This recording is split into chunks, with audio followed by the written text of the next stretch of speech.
అండి, welcome to my channel Shravani spicy kitchen. నేను మీ శ్రావణి. ఇవాళైతే చాలా అంటే చాలా హెల్దీ బ్రేక్ఫాస్ట్ రాగి రొట్టె అండి.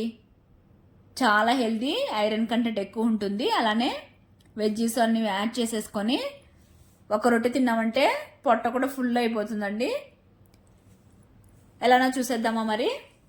ముందుగా అయితే ఒక కొద్దిగా వెడల్పాటి గిన్నె తీసేసుకొని సన్నగా కట్ చేసుకున్న ఆనియన్స్, అలానే తురిమి పెట్టుకున్నటువంటి క్యారెట్ కూడా వేసేసుకోవాలి. తర్వాత ఇందులోనే ఒక 2 గుప్పెల పల్లీలు కచ్చపచ్చగా మిక్సీ పట్టుకొని వేసేసుకోవాలి. తర్వాత సాల్టు, పచ్చిమిర్చి, జీలకర్ర వేసేసుకొని కచ్చపచ్చగా మిక్సీ పట్టుకొని ఆ పేస్ట్ వేసేసుకోవాలి. ఇందులోనే ఒక గుప్పెడు సన్నగా కట్ చేసుకున్న కొత్తిమీర కూడా వేసుకోవాలి. అలానే ఇక్కడ కరివేపాకు అయితే నేను కచ్చపచ్చగా మిక్సీ పట్టేసుకొని వేసుకుంటున్నాను. తర్వాత తగినంత సాల్ట్ వేసేసి ఇవన్నీ ఒకసారి బాగా మిక్స్ చేసేసుకోవాలి. ఇంకా మీకు కావాలంటే ఇక్కడ నువ్వులు కూడా యాడ్ చేసేసుకోవచ్చండి. తర్వాత 3 కప్స్ రాగిపిండి అయితే యాడ్ చేస్తున్నాను. యాడ్ చేసేసుకొని పిండి మొత్తం బాగా మిక్స్ అయిపోవాలి. అలా మిక్స్ చేసేసుకోవాలి. బాగా ఇలాగా మిక్స్ చేసేసుకున్న తర్వాత ఇందులో వేడి నీళ్ళు మాత్రమే వేయాలి, చన్నీళ్ళు కాకుండా. మిక్స్ అయిన తర్వాత వేడి నీళ్ళు వేసేసుకొని కొద్దిగా బాగా మిక్స్ చేసేసుకోవాలి. పిండి అంతా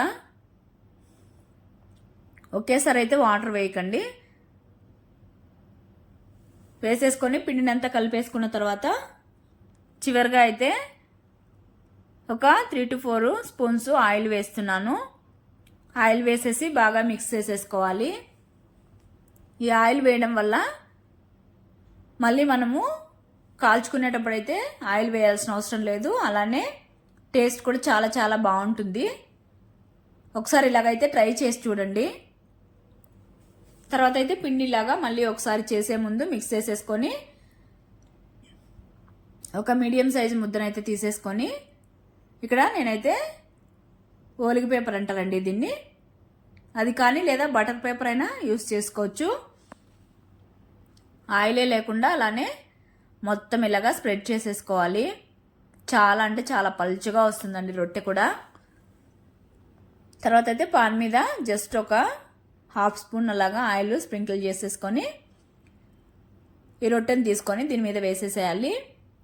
వేసేసి మంటనైతే మీడియం ఫ్లేమ్లో పెట్టారనుకోండి ఈజీగా పేపర్ వచ్చేస్తుందండి. తర్వాత పైన కూడా కావాలంటే ఆయిల్ అనేది యాడ్ చేసుకోవచ్చు, లేదంటే అవసరం లేదు. మీడియం ఫ్లేమ్లో మంటను పెట్టుకొని ఒకవైపు ఫ్రై చేసేసుకున్న తర్వాత ఇంకోవైపు తిప్పేసుకొని అటు సైడ్ కూడా బాగా కాల్చేసుకోవాలి. మీడియం ఫ్లేమ్లో మంటను పెట్టుకున్నాం అనుకోండి లోపల వరకు బాగా కుక్ అయిపోతుంది. చూడండి ఎంత అంటే చాలా పలుచగా ఉంది కదా.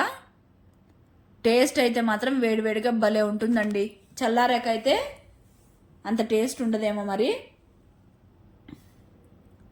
తర్వాత మిగిలిన రొట్టెలని ఇలా చేసేసుకోవాలి. ప్రాసెస్ కూడా ఈజీ, అలానే హెల్తీ బ్రేక్ఫాస్ట్. టేస్ట్ కూడా చాలా బాగుంటుంది.